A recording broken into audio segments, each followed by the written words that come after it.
May kotse ka nga, pero san ka nakatambay? Sa tapat ng iba, parang ikaw ang may-ari ng daan. Pag pinagsabihan, ikaw pa ang galit. Sasabihin pa walang pakisama ang kapitbahay natin.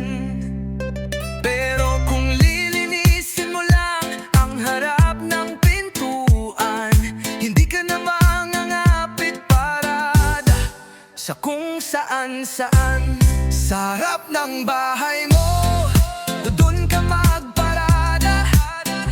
Huwag mong ilipat problema sa iba. Kung marunong kang rumespeto, ayos lang sana.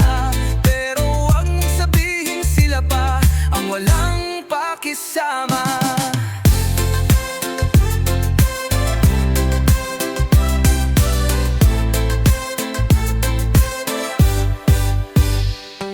Araw-araw na lang gulo sa kalsada. Traffic na, init pa, may bangayan sa umaga. Simpleng konsiderasyon, bakit parang kulang? Puro rason, pero ikaw ang unang pasaway.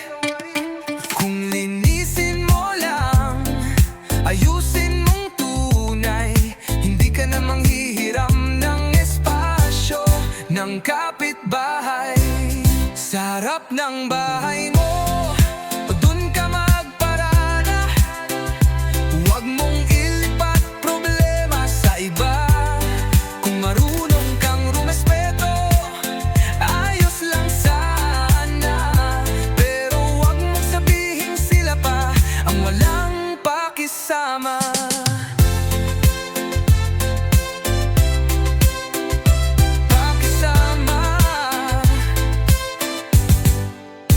Pakisamay, hindi yan salita lang. Dapat may gawa, hindi puro dahilan. Kung gusto mo ng respeto, ibigay mo muna. Kasi respeto